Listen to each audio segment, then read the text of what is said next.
This is the Ministry of Truth. I'm Gordon Comstock, and let's get back into a book that your masters don't want you to know about. This is Chapter 7 of Volume 4 of the History of the Great American Fortunes by Gustavus Myers. J. Pierpont Morgan's Genesis. Did ever a man of wealth have more in panegyrics than that conquering money hero of these present times, J. Pierpont Morgan? Long since, his fame was trumpeted to the four quarters of the earth. His copious praises have been chanted with an extravagance that in the case of anyone else would have been rejected as turgid. Most mighty patriot and unexcelled public-spirited citizen, great financier and noble philanthropist, marvelous quote-unquote captain of industry, and conservator of the social structure, friend of kings, and king among men. These are but a selected few of the apotheoses too often seriously accepted by the public at large. One writer in particular, raptly reaching up for a large expression of homage, has touched almost the climax of adoration in emblazoning him, quote, Morgan the Magnificent, unquote. Morgan's exquisite reputation. Many a hired or acquiescent scribe, plying well his trade, has reeled out his effusions, and the total of these has produced a certain settled, aggregate public opinion which looks up to Morgan with unabated awe and adoration. In the firmament of wealth, no man shines out more dazzlingly than he. If ever there thrived a money potentate whose fortune had been preeminently eulogized as having been acquired by purity of method, that man is J. Pierpont Morgan. Not once has he been subjected to strictures of quote-unquote tainted wealth, nor at any time has he had to fight an inimical public opinion such as Jay Gould had to in his day, and as Rockefeller has encountered throughout his career. For the last 30 years, Morgan has been overwhelmed with laudations of every character. Sporadically, perhaps, some unshackled spirit in Congress or on the public platform might rise to break abruptly in upon this outpouring of flattery by venturing criticisms or revelations. But these eruptions pass idly by, hardly noticed in the general, continuous deluge of encomiums. The praises, abundant enough, bestowed upon other magnates have paled beside those heaped upon Morgan. Without question, he has been held aloft as the most extraordinary financier of all. His feats in this regard have been recounted as though they bordered upon the miraculous. As a railroad and industrial magnate, he has been interminably glorified. But fully as much so has he been held up to the world's admiration as a philanthropist and a man of versatile parts and benevolences, an encourager and patron of art, a lover of literature, a Croesus with a mind capable of at once grasping the most intricate details of finance and reveling in the beauties and understanding of the fine arts. In all of the mass of reiterated, embellished accounts turned out about Morgan's career, there is no particle of truth save one undisputed fact. Undeniably, he is one of the towering, aggressive money monarchs of the United States. What does he not own or control? Scan the conglomeration of properties owned exclusively by him or jointly with others. What a bewildering list. The mind is taxed at inventorying them and forbears enumeration. Banking institutions and railroads, industrial plants and mines, land, public utility systems and shares, steamships, publishing houses and newspapers, all his, or partially so.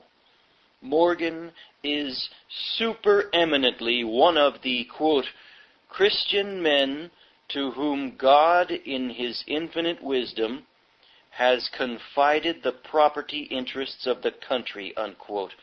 How blasphemous. Let us scrutinize the career of this man, whom God is alleged to have chosen as a trustee for the stewardship of the nation's property and for the guidance of its government. Foulest of all foul blasphemies would it be to interrogate the divine choice of lieutenants or derogate from them. Yet inasmuch as those who make such emphatic claims of heavenly appointment have not as yet been able to produce their credentials, although earnestly beseeched to do so, we fallible mortals shall have to fall back upon mere human standards of judgment. What, by way of analogy, if the people of the United States should forthwith conclude to confiscate all private property and declare collective ownership of the ground that the good Lord had authorized it so? What would the present legal owners say? Would they not resist and demand written documents attesting the fact of divine sanction, signed and sealed by celestial notaries? And even if, let us fancy, such documents were forthcoming, would not our magnates have the Supreme Court of the United States denounce them as stupid forgeries, issue a mandate for the arrest of their contumacious author, and again sternly declare, for the 20,000th time, that no power was superior to that of the Supreme Court of the United States? All other criteria failing, we shall have to consider Morgan by the light of terrestrial evidence. Perhaps a poor method, but the only one within our horizon. Not quite a quote-unquote self-made man. Morgan is not one of those magnates coming wholly under the classification of being a, quote, self-made man, unquote. This phrase, used with so unctuous an effect in contemporaneous descriptions of rich men's careers, has never been applied to Morgan. For once, there is a break-off in the almost unvarying run of similitudes. Of the early careers of nearly all other multimillionaires, the same story has been mechanically written by glorifying writers. How these men started out as poor boys, opened a little store somewhere, saved money, and gradually worked up to wealth. In the 19th century, the term quote-unquote self-made man was invested with an inordinate importance, as signifying great personal energy and ability. So much credit was supposed to attach to it that it was always mentioned with praise and received with pride. The object of its application was pointed out as a man who, possessing no original advantages, overcame all obstacles by sheer force of skill and determination and achieved wealth. This, however, could not be said of J. Pierpont Morgan. His father, Junius S. Morgan, was a millionaire, ascending by successive steps from the positions of farmer boy, dry goods clerk, bank clerk, and commercial man. Junius S. Morgan became a partner of George Peabody in the banking business. When the Civil War came on, George Peabody and Company were appointed the financial representatives in England of the United States government. Synchronously with this appointment, their wealth suddenly began to pile up. Where hitherto they had amassed riches by stages not remarkably rapid, they now added millions within a very few years. His father's career. How did they contrive to do it? Biographical narratives aver that it was done by legitimate banking methods, although what those methods were is not explained. But if we are to believe the very comments and criticisms appearing in the American newspapers of the time, their methods were not only very far from being legitimate, but were within the pale of the most active treason. The Constitution of the United States defines treason as consisting in citizens levying war upon the nation, or in giving aid and comfort to the enemy. According to writers of the day, the methods of George Peabody and Company were of such a character as to be not only treasonable, but double treason, in that, while in the very act of giving insidious aid to the enemy, George Peabody and Company were the financial plenipotentiaries of the United States government, and were being well paid to advance its interests. An article, for example, published in the Springfield Republican in October 1866, asserted, quote, "For all who know anything of the subject, know very well that Peabody and his partners in London gave us no faith and no help in our struggle for national existence. They participated to the foil in the common English distrust of our cause and our success, and talked and acted for the South rather than for the nation," unquote. Evidently, it was the sight of the large benefactions which Peabody was then giving that prompted the remarks upon the origin of his fortune. Millions from alleged treason. The writer of this article went on to say that George Peabody and Company swelled the feeling of doubt abroad and speculated upon it. He continued, quote, "No individuals contributed so much to flooding our money markets with the evidences of our debt in Europe, and breaking down their prices and weakening financial confidence in our nationality, than George Peabody and Company, and none made more money by the operation. All the money, and more, we presume, that Mr. Peabody is giving away so lavishly among our institutions of learning was gained by the speculations of his house in our misfortunes," unquote.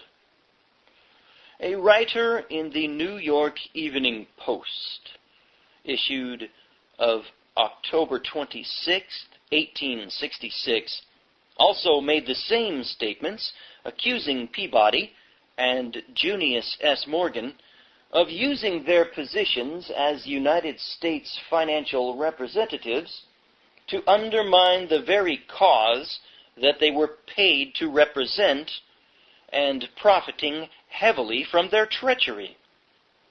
These are a few of the newspaper comments then current. Whether they were all true or partially true or not true at all, we do not know. No confirmation of them can be found in official records. The statements are given here for what they may be worth. But it should be remembered that not the 1,000th part of what was going on in the world of capitalists ever found its way into official documents. Reasoning from conditions prevailing at the time, it is more than likely that the accusations were by no means ill-founded. Young Morgan's environment. In the chapters on the Vanderbilt and the Gould fortunes, an abundance of facts from the government records have been presented, depicting how every part of the capitalist class was engaged in the most gigantic frauds and swindles upon the government during the Civil War. To add to this collocation would be superfluous were it not necessary to bring out clearly in each case the prevailing methods, influences, and conditions, and to show that particular acts were not those of individuals so much as of a class. Peabody and the elder Morgan were but following the standards of their class, the capitalist order of society, and the lessons which young Pierpont Morgan imbibed. Were those taught in exemplary fashion by the whole of the class. To describe his transactions with a precipitate abruptness of treatment, while omitting a perspective upon his times, would afford no understanding of the molding forces in operation, and would be prejudicial and without aim. In every department of business, the most persistent and gigantic frauds had long been committed by capitalists, and grew to enormous proportions during the Civil War. Not only were those rich bribers and defrauders secure from punishment, but they had little difficulty in keeping all, or nearly all, of the wealth thus fraudulently acquired, and investing much of it in other channels. It is advisable to advert here again to the practices of that large body of importers who had already acquired consequential fortunes, and who, when Morgan was just starting out, occupied a superior position as respectable, conspicuous, and patriotic, quote-unquote, leading citizens. In the one prolific field of defrauding the government of customs dues, large private fortunes had already been amassed by the year 1860. In preceding volumes, we have given instance after instance, particularly by the enormous frauds of Phelps, Dodge and Company. But those instances were only a few of an immense total. A congressional report in 1850 specified 2,062 different cases of fraudulent undervaluations on the part of nearly as many importers at Boston, Philadelphia, New York, and New Orleans. Replying to a resolution of the United States Senate calling for a statement of measures adopted to prevent frauds upon the revenue, U.S. Secretary of the Treasury Corwin reported that the honest trader had no opportunity in business. He wrote, quote, "All of the frauds which can be perpetrated by double invoices and false valuations continue without abatement. Honest merchants and fair traders have been driven from the business of importing foreign merchandise, being unable to compete with the dishonest practices that prevail and which our present system favors. The means at the disposal of this department are entirely inadequate to such an examination of imports as will effectually suppress the systematic frauds known to be extensively perpetrated," unquote. 13 years later, Edwin Jordan, solicitor for the United States Treasury Department, reported the same state of affairs. Describing the Custom House frauds at New York, he reported on January 25, 1863, to Chase, Secretary of the Treasury, quote, "that frauds in the importation of foreign merchandise are extensively, constantly, and systematically carried on. They are effected in various ways," unquote. One method, Jordan wrote, was that of considerable direct smuggling of jewelry, laces, rich silks, and other costly goods carried on the person, often with the connivance of the revenue officers. Jordan continued, quote, "But probably the usual mode in which frauds are committed is by the use of invoices, in which the goods to which they relate are falsely described or undervalued. Sometimes the importer relies upon the inability of the revenue officers to detect such false description or undervaluation, and sometimes upon his own power of corruption to induce them to pass the goods with a full knowledge of the fraud. Experience has proven that in neither case is his expectation disappointed by the result.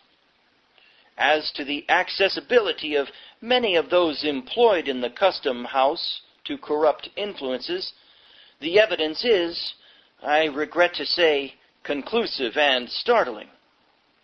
The facts developed in connection with the particular frauds before referred to show that money in large sums was received by officials as the undisguised reward of fraudulent acts or connivance. But in addition to this, the statements herewith submitted seem to justify the belief that nearly the entire body of subordinate officers in and about the customs house are, in one way or another, in the habitual receipt of emoluments from importers or their agents," unquote. Jordan reported on page 6 of the report that one lawyer declared that he had paid to a single custom house record clerk the sum of $1,800 in a period of 15 months. Quote, "Entries from the books of an importing house doing but a moderate business are discovered, showing that about $1,000 had been paid by it to an examiner within a period of a year. It is shown that a bond clerk with a salary of $1,000 per annum enters upon a term of 8 years with nothing and leaves it with a fortune of $30,000, unquote. Jordan reported that he thought the amount and extent of bribes were much larger than the custom house officials were willing to admit. What was set forth in official reports as, quote, "the notorious Williams case," unquote, was characteristic of the methods by which fortunes had been thus acquired. In these official reports, the firm of J.D. and M. Williams, wine importers of Boston, was described as one of the, quote, oldest established, unquote, in that city. Its members had grown very rich, occupying a preeminent station of superior elegance and prestige. They professed to be deeply shocked and wronged when, in 1865, Collector Goodrich of the Port of Boston specifically charged them with long-continued defrauding of the government in the importation of sherry and champagne. The government examiners and officials presented calculations showing that, by undervaluations, the firm had cheated the government out of at least $150,000 in duties, that the interest would make the amount nearly $200,000, and that the value of the wines since 1846 liable to forfeiture would reach about $2 million. Collector Goodrich demanded of the firm that it pay $500,000 restitution to the government, a sum equivalent to double the duties and interest. Confronted with the most positive evidences of its guilt, the firm dropped its arrogant and injured attitude. It offered the government $350,000 in full satisfaction of all duties, fines, and forfeitures. This offer was declined. Suddenly, a singular change came over the custom house officials. They consented to revise their calculations and recommend the settlement of the government's claim for the payment of $100,000, and that sum was accepted. The result was a loud public scandal.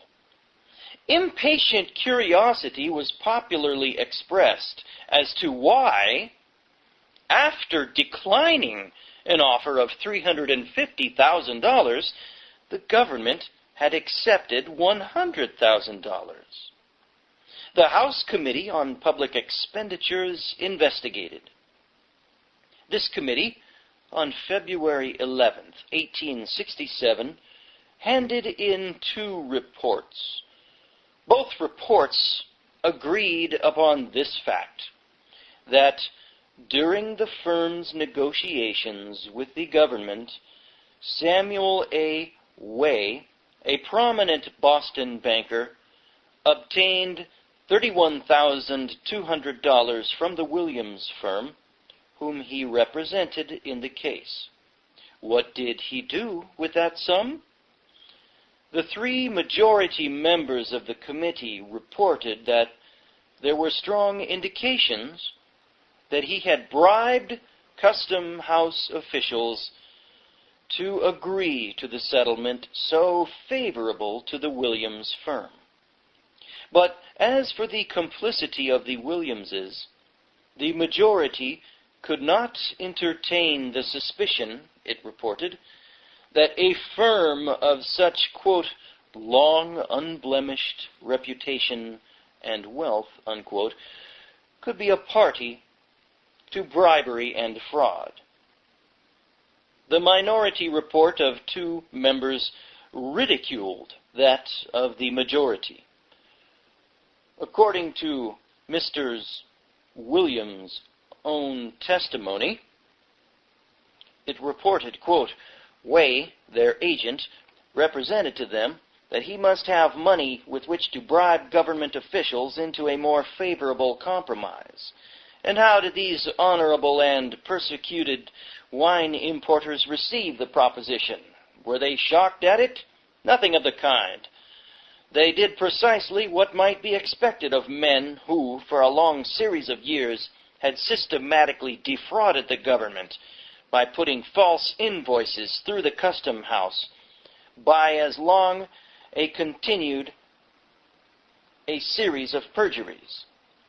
They handed to their agent, Mr. Way, at his request, during the negotiation, the nice little sum of $31,200 to have it used in the bribery and corruption of the United States officers, unquote. The minority, however, thought that Way had, quote, pocketed the money himself, unquote. In reading these reports, one is inclined to conclude that the majority sought to whitewash the firm and the minority to clear the custom house officials. The firm had, it was clear, testified to its guilt, and considerable testimony showed that the custom house officials were generally corrupt. The minority report ended by severely denouncing the firm and spoke of, quote, the immense interest which the foreign importers have in breaking down every honest official who stands between them and the Treasury, unquote. The practice on the part of capitalists in causing the removal of honest officials who sought to thwart their frauds had been long prevailing, as we have seen in the cases of John Jacob Astor and others. No criminal action was brought against the Williams firm. The scandal was soon forgotten, and they, like many another importing house profiting by such methods, retained their rank and wealth. Of the $100 million or thereabouts invested in railroads by Massachusetts capitalists at that time, a considerable part of the investment was doubtless made by men who had obtained their wealth by defrauding the government in customs dues. If recurring charges are any indication of corruption, the officials of the United States courts were constantly corruptly influenced or bribed to bring no criminal actions against men of wealth, or to cause cases finally to be dismissed if actions were brought. Even slave traders, the abominations and horrors of whose traffic shocked the whole civilized world, seemed to have bought immunity, and this too after the Civil War had begun. According to the Duc de Rochefoucauld-Liancourt, who traveled in the United States in 1795, quote, nearly 20 vessels from the harbors of the United States are employed in the importation of Negroes to Georgia and the West India Isles, unquote. In his Travels, Volume 2, page 292, English translation, the Duke further told how the merchants of Rhode Island were the conductors of what he described as the, quote, accursed traffic, unquote. United States law prohibited the importation of slaves after the year 1808 and outlawed the traffic as piracy. But the slave traffic continued, and large sums of northern capital, particularly of New York, Spanish, and Cuban capital, were invested in it. Slaves snatched from Africa were sold in the Spanish colonies in America, wrote the Secretary of State, Seward, to Minister to Spain Kerner in 1864, quote, Spain is believed to be the only Christian country in whose dominions African Negroes are now introduced as slaves, unquote. Spain, added Seward, had a treaty with Great Britain on the subject, but disregarded it.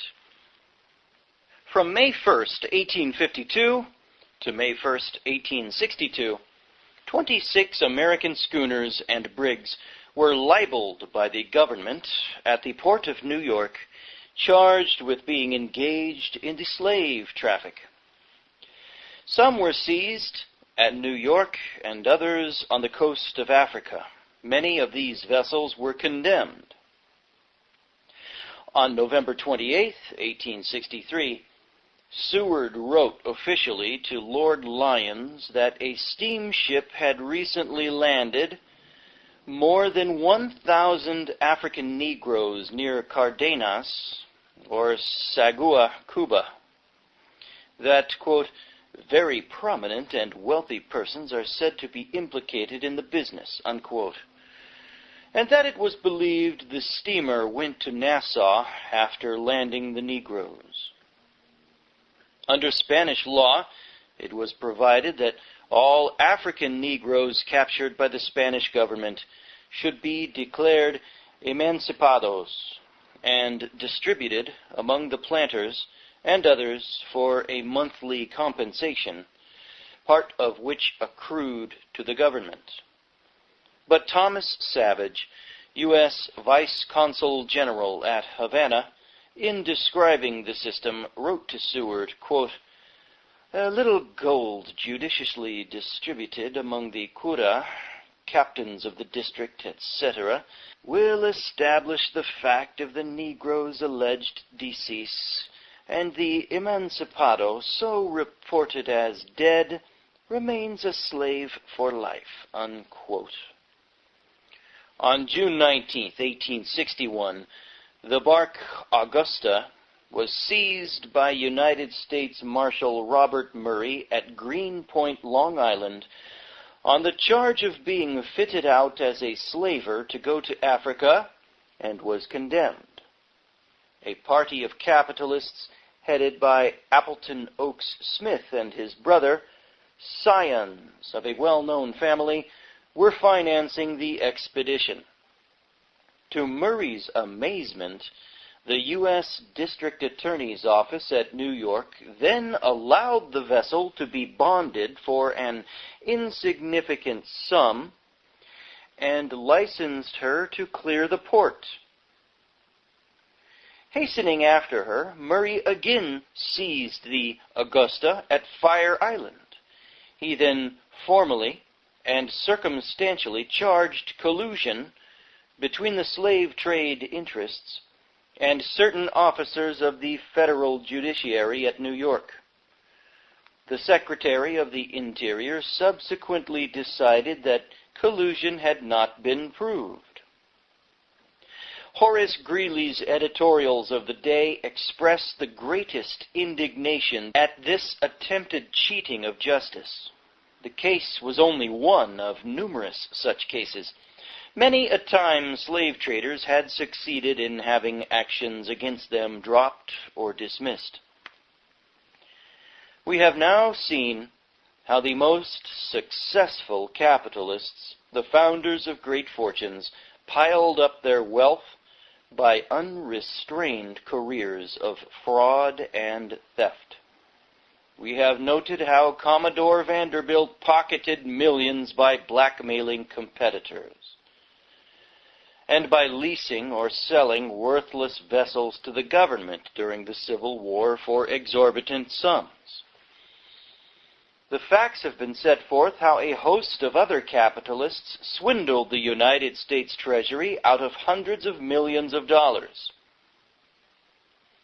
and hazarded the lives of the very armies fighting for their cause by bribing government officials to accept Army and Navy supplies of shoddy clothing, worthless tents and blankets, good-for-nothing shoes, adulterated, deleterious food, and guns, which were frequently more dangerous to the men using them than to the enemy. Still goes on. That still goes on in Iraq today. That went on in Vietnam. I'm sure it went on in our other wars as well. Even if the supplies and equipment contracted for were of passable quality, the government was mulcted out of extortionate sums. In previous chapters, we have had repeated occasions to refer to the huge swindles which Marshall O. Roberts, one of the foremost and highly prized capitalists of those years, successfully worked upon the government.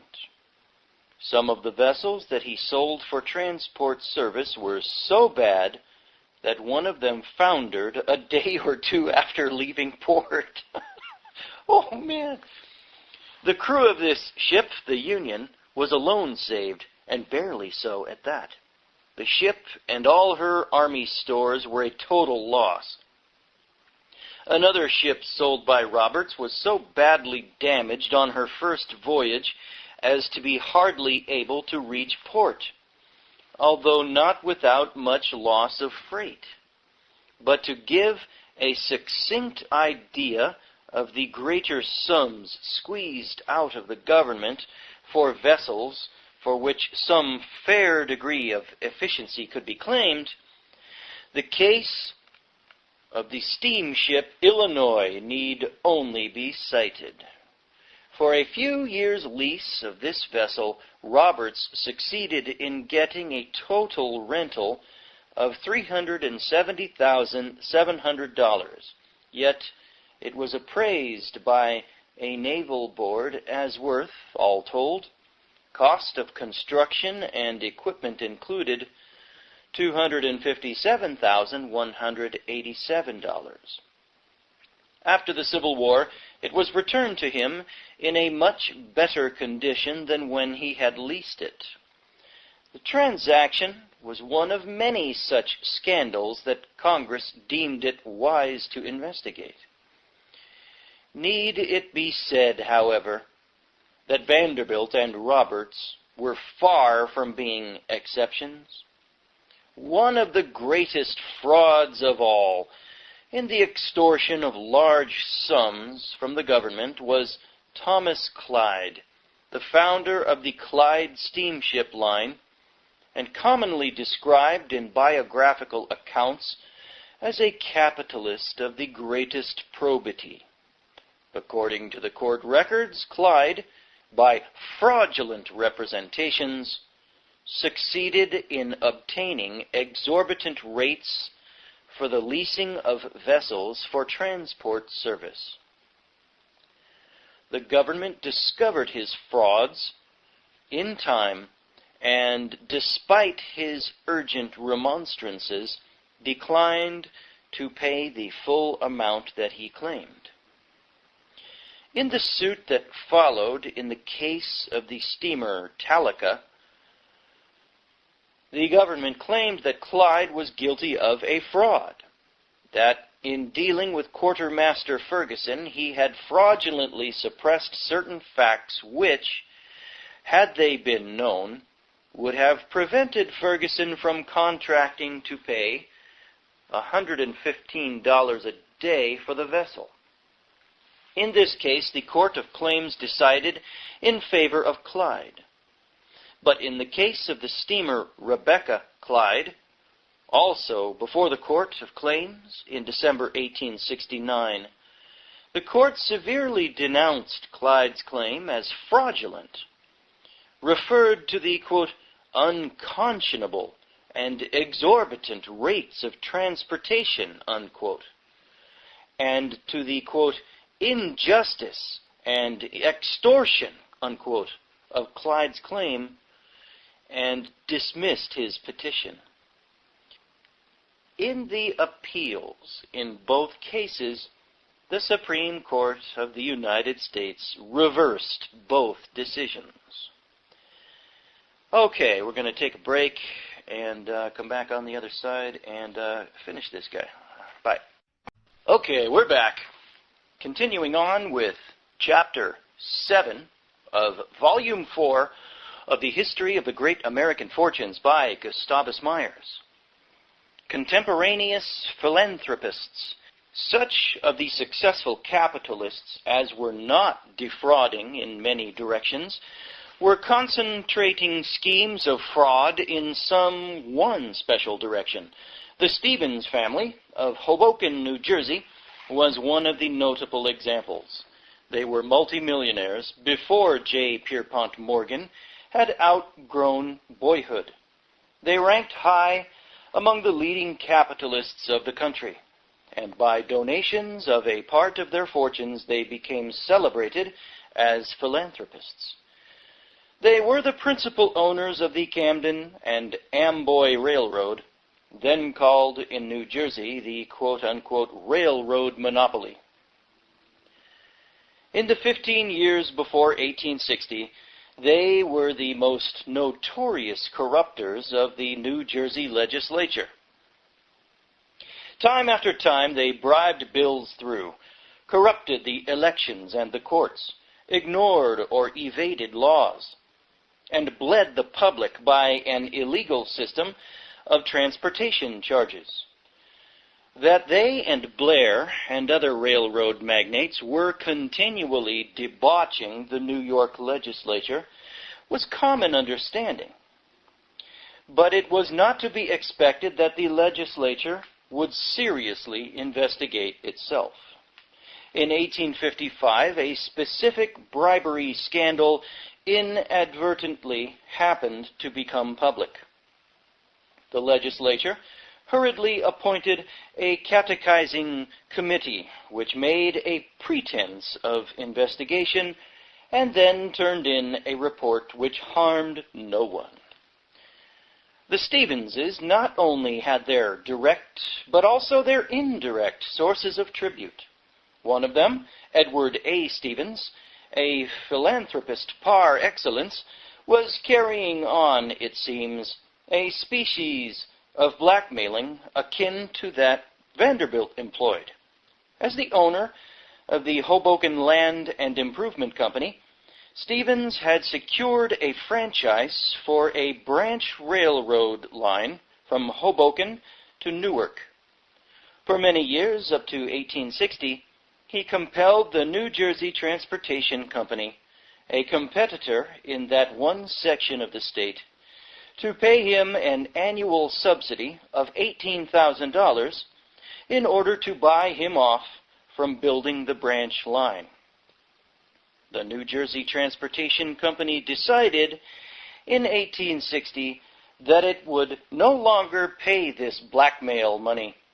In retaliation, Stevens bribed the New Jersey legislature to give him a franchise to connect his line with the Morris and Essex Railroad, in which he held a large proprietorship.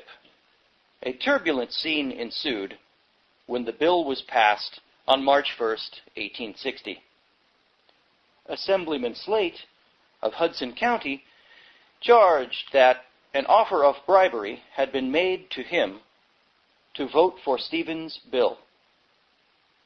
Whereupon Peckham, of the same county, rose and announced he had been offered by Stevens' opponents as high as $3,000 to oppose the bill. These are but a very few of the many examples of successful capitalists whom the young men were taught to look up to and, if possible, emulate. And what were the business methods of the most conspicuous factory owners?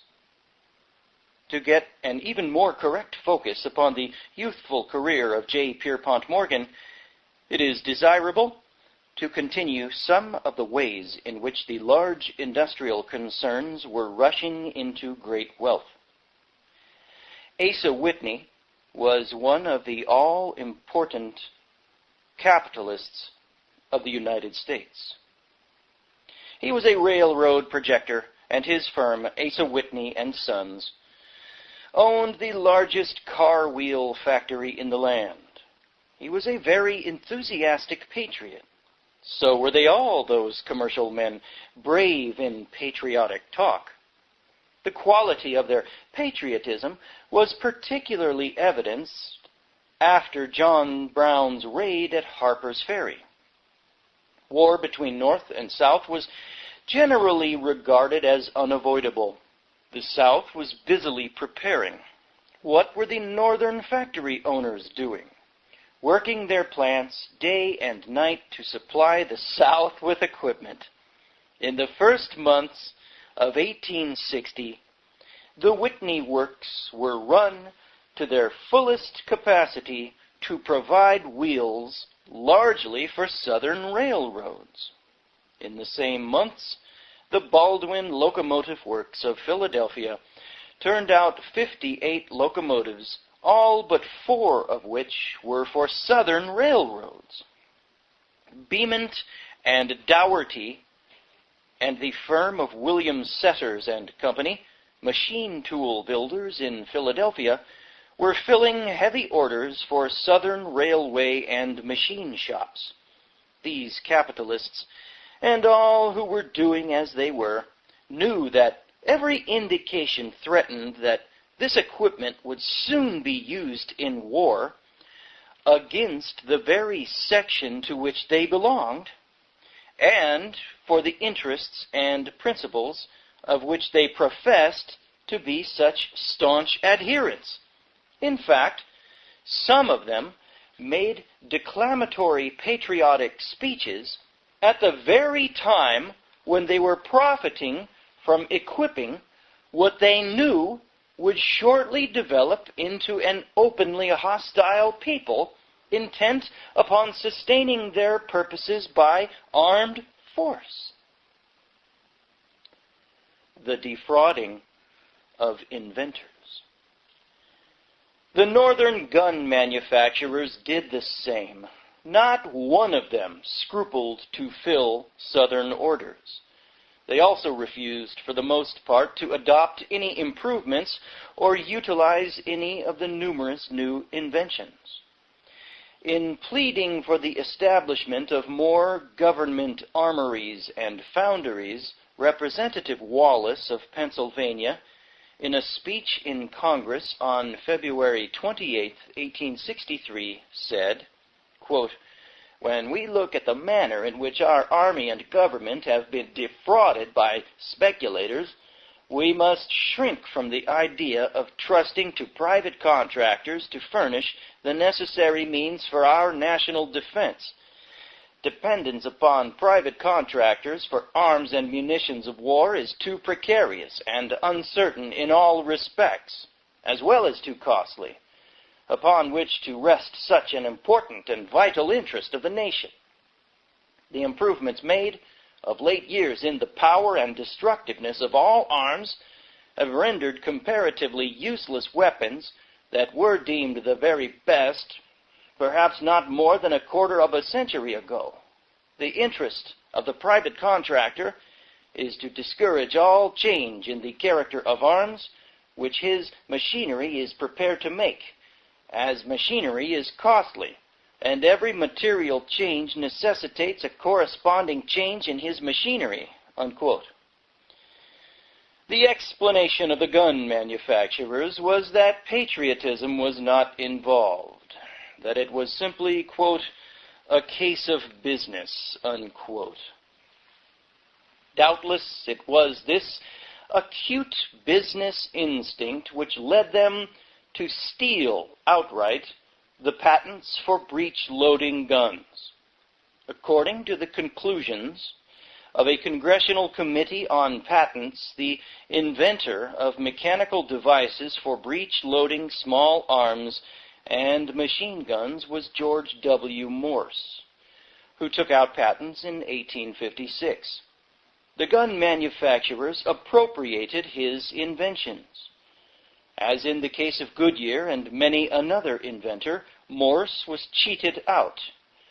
Thrown into the deepest poverty, he applied in 1878 to the government for payment on the score of his invention. In favoring his petition, the Committee on Patents reported, quote, "He is ignored and poor in his declining years, and those who have adopted his inventions without remunerating him are rolling in wealth."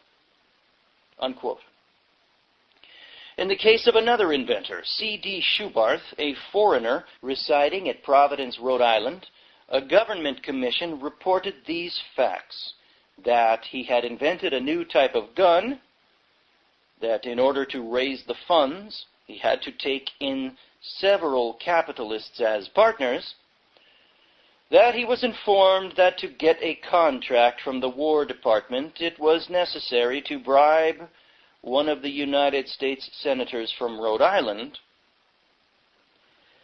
that he was then given a letter of introduction to the United States Senator J.F. Simmons by the Providence firm of A.D. and J.Y. Smith, quote, a business house of great wealth and respectability, unquote, and that he arranged to give Simmons 5% of the amount of the contract. Schubarth thus obtained a contract for 50,000 Springfield rifles. According to the evidence before the Government Commission, Simmons' graft amounted to $50,000. Everywhere in the struggle for commercial success obtruded fraud, theft, and murder. One or more, or a combination of these methods, constituted the means by which wealth was largely piled up.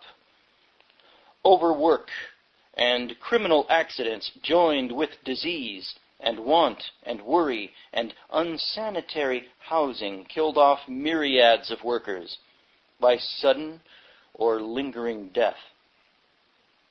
Yet, not alone in the factories and mines, on the sea, and in the tenements, did this scourge of death go on as an accompaniment of the rapid growth of private wealth.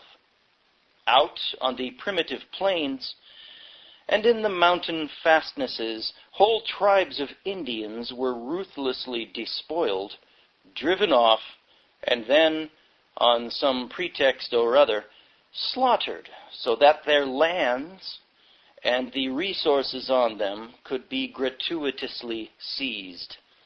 The outbreak of the Civil War gave the mercantile class unsurpassed opportunities for profiting from what amounted to organized murder.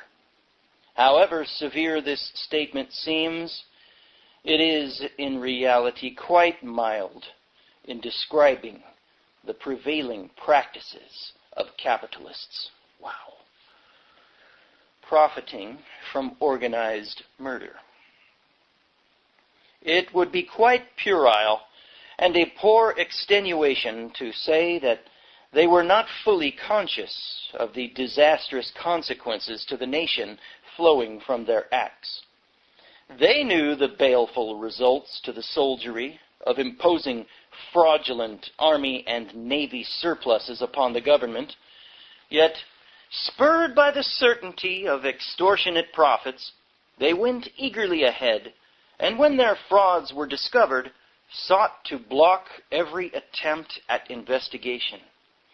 In the one item of shoes alone, the shoe manufacturers sold to the government, from 1861 to 1862, 5 million pairs of shoes for the Army, as to which transaction a government commission reported that at least $3 million had been defrauded, that supplies of shoes which were so bad that they could not be sold privately had been palmed off upon the government.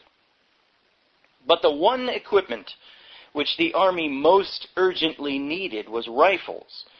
We have already, in a previous chapter, related how Marcellus Hartley and other prominent capitalists swindled the government and imperiled the Union Army by importing the refuse of European arms and unloading them upon the United States government.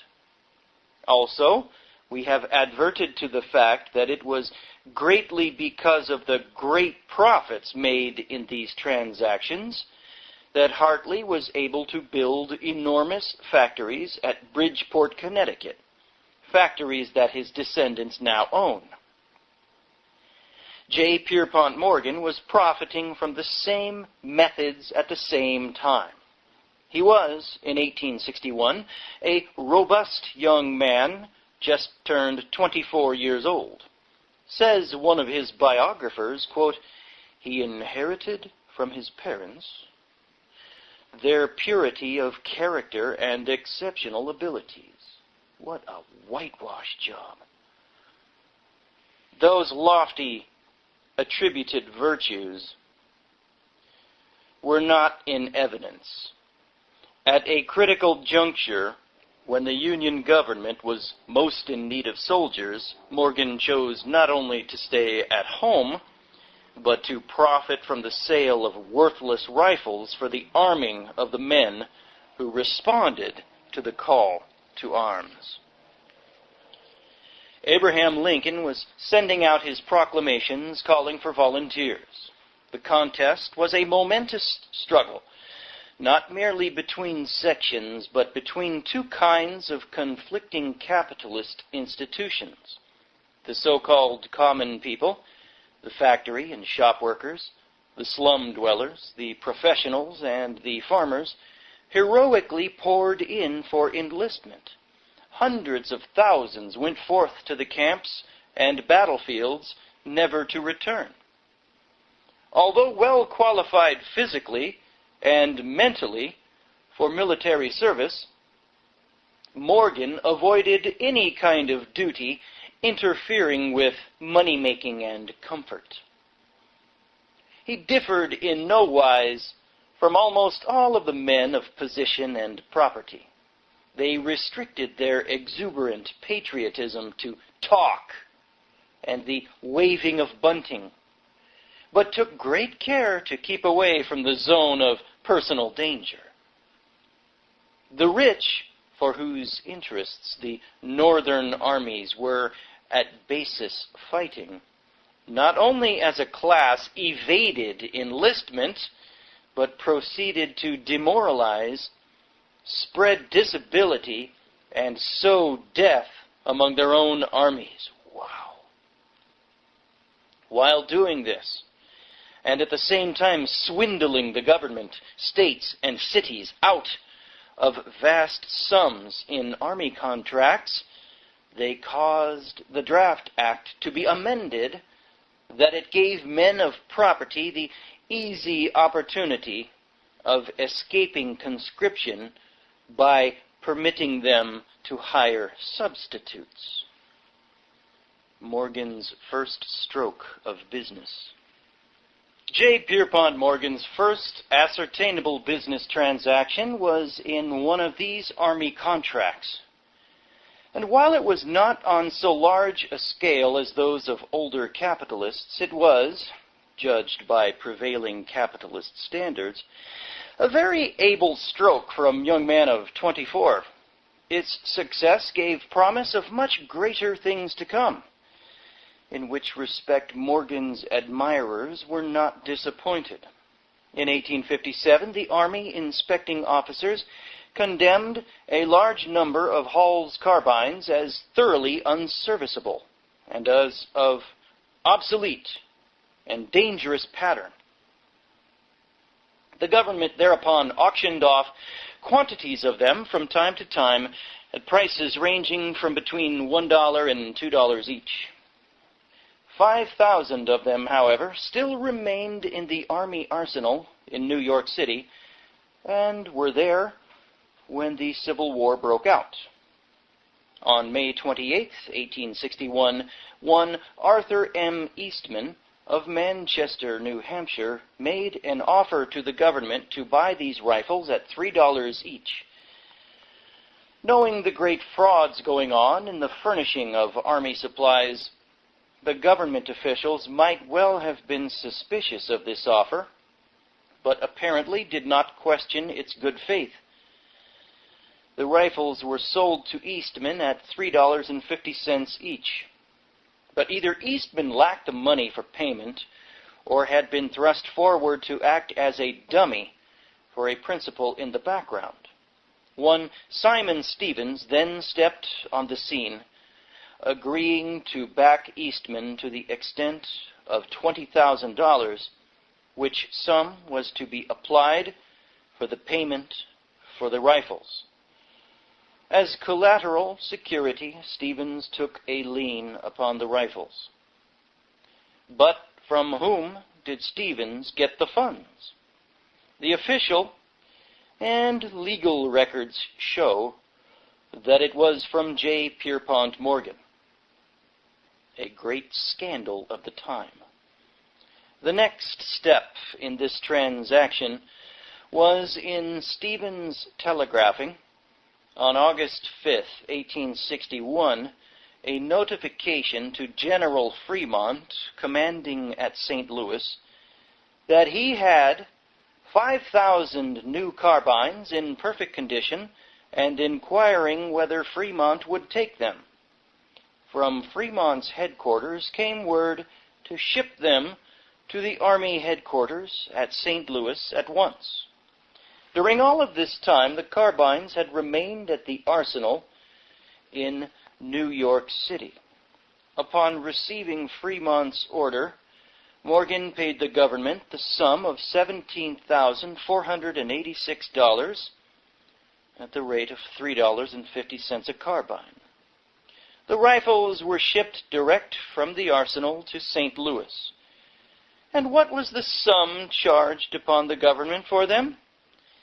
The bill made out to Fremont called for the payment of $22 apiece for the consignment. This was one of the many Army contracts popularly and officially regarded as scandalous in the highest degree. One of the select congressional committees of 1862 lost no time in the investigating of it. After making a full inquiry, this committee reported, quote, "Thus the proposal actually was to sell to the government at $22 each 5,000 of its own arms, the intention being, if the offer was accepted, to obtain these arms from the government at $3.50 each. It is very evident that the very funds with which this purchase was effected were borrowed on the faith of the previous agreement to sell.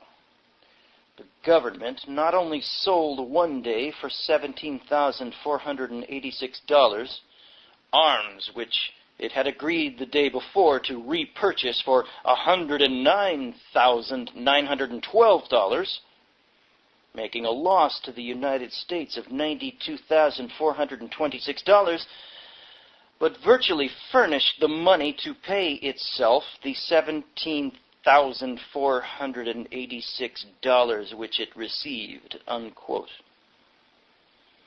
The committee further reported that the rifles were so bad that it was found that they would shoot off the thumbs of the very soldiers using them. But not only did the government condemn the transaction as a barefaced swindle,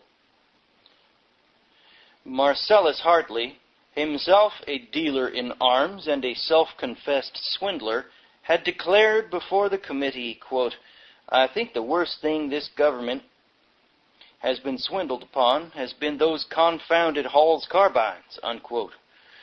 The government refused to pay Morgan the $22 demanded for each of the 5,000 carbines, whereupon Morgan pressed his claim. Thus it was that the case of J. Pierpont Morgan versus the United States government came into the public records. It figured as case number 97. To adjudicate this claim, as well as many other similar claims, the Secretary of War appointed a commission composed of J. Holt and Robert Dale Owen, son of the famous Robert Owen. Reporting on July 1st, 1862, this commission stated that 104 cases involving demands upon the national treasury to the extent of $50 million had been referred to it, and that it had cut out $17 million of claims as extravagant and fraudulent. In passing upon Morgan's claim, it declared that General Fremont had no authority to contract for the rifles, but that it, the committee recognized a legal obligation on the part of the government arising from the fact that the arms passed into the service of the Army. As the best way out of a bad bargain, it decided to pay Morgan at the rate of $13.31 a carbine, and it pointed out that even at this price, Morgan and Stevens stood to make $49,000 above the price at which the rifles had been sold to them by the United States. Under this ruling, a total of $55,550 was paid to Morgan by the government, which sum was accepted on account only. This settlement, however, was not satisfactory to the claimants. The full pound of blood was demanded. Suit was brought in the Court of Claims at Washington for $58,000 more. This time the case was entitled Simon Stevens versus the United States government. In the statement of the case before the court, the fact was emphasized that, according to the government, the carbines had been inspected and pronounced unserviceable by the government ordnance officer. In delivering his decision, Judge Peck said, quote, "By an arrangement between Stevens and one J. Pierpont Morgan, the voucher for the first 2,500 carbines delivered was to be made out in the name of Morgan, which was done. The said voucher was signed by F.D. Cadwallader, Captain of Ordnance, United States Army, and was for the sum of $55,550. By further arrangement, this voucher went into the hands of Messrs. Ketchum, Son and Company." Unquote. This voucher was paid on or about September 10th, 1861. The other 2,500 rifles, the court said, had also been received by Fremont. These are the facts as set forth in unimpassioned court records. Courts make the government pay. Did Morgan and his associates get their full demands from the government? They did. Judge Peck held that when Fremont had agreed to buy the rifles, he had entered into a contract which bound the government, and that a contract was a contract. The court took no cognizance of the fact that the worthless condemned rifles had been represented as new, nor did it consider the fact that the money with which they had been brought from the government was virtually government money. It gave Stevens a judgment against the government for $58,175. That could only happen in our Babylonian system.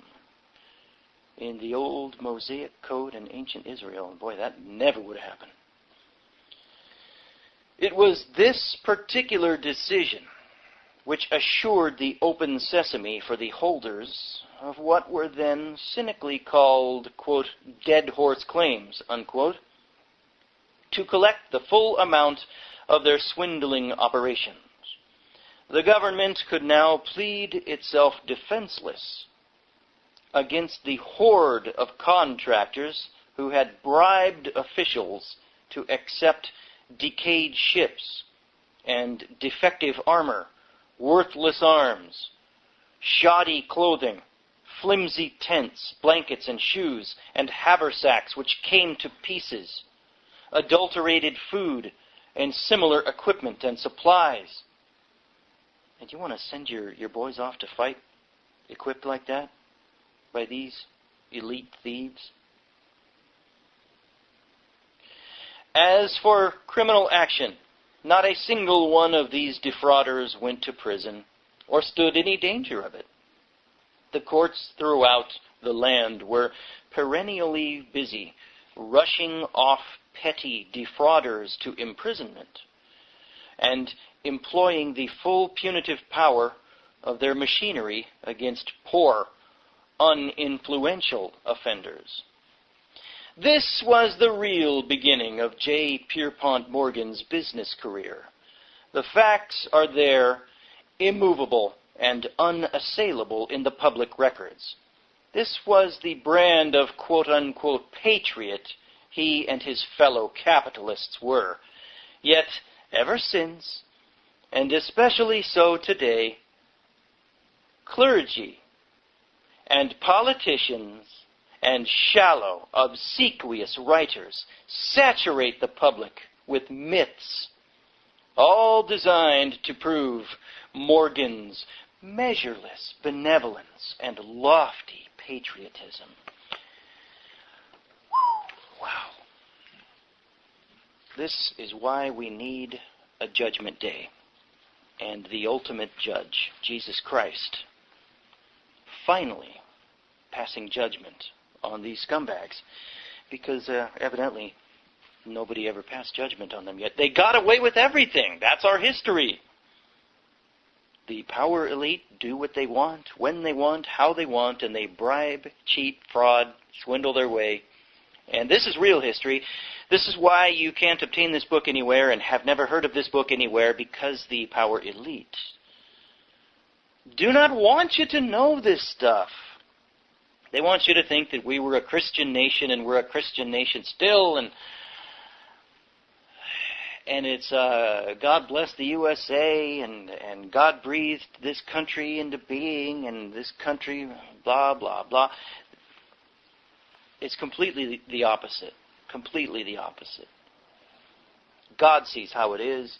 Gustavus Myers documents, I think biblically, how it really is, the sordid, defiled, shameful history of this country.